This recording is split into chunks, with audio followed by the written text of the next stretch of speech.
Alright, in this section, I will compute the maximum power and also the efficiency of a Pelton turbine. As you see on the board, I will compute the maximum power in two cases. The first case speaks about the maximum power when we have just one bucket on the runner. This is not, of course, a realistic case, but this case is important to understand the other parts. So let's first start with this case, this simple case, and in the next one I will compute the maximum power of a real Pelton turbine with many number of cups on the runner. This is the runner or the wheel of the turbine. There's a schematic of a bucket or the cup which is placed on the outer surface of the runner.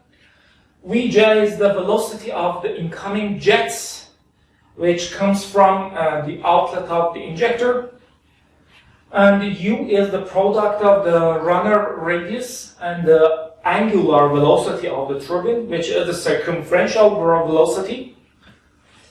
So based on your knowledge from elementary fluid mechanics, the chapter about the control volume analysis, conservation of mass and momentum.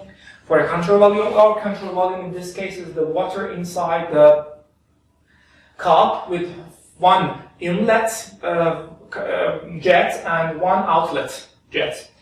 So the force is equal to twice the product of the mass flow rate relative to the control volume and the velocity of the input or the output, again relative to the control volume. Here we have a moving control volume. Please review your fundamental fluid mechanics concepts about the conservation of momentum for a moving control volume. So because the incoming and the outlet jets are both horizontal, so we have a negative sign in the inlet and a positive sign in the outlet. So the sum of momentum exchange at the inlet and the outlet appears as a two factor here. So the force is twice because the both inlet and outlets are horizontal.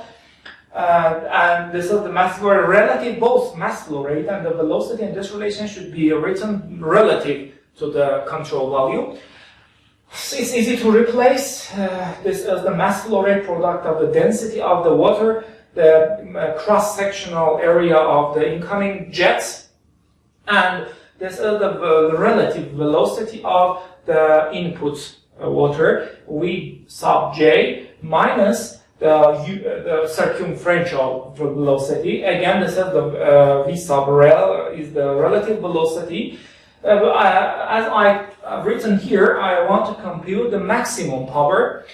So you can easily compute the power, the exchange power between water and the rotating runner, which is the product of the velocity and the force. So velocity again is the product of r and omega, and f is computed here. So you take derivative of the power, this term, with respect to omega, which should be equal to 0. And you can easily, it's straightforward, compute the optimum value for the circumferential velocity.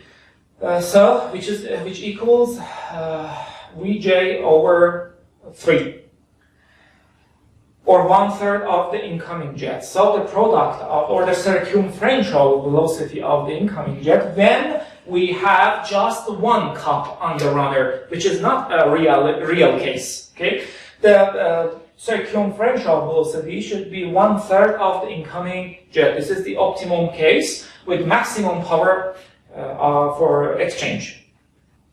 And also replace the result and the formula for the power. You can compute maximum power, which is 8 over 27 density times A sub j times V sub j to the power of 3.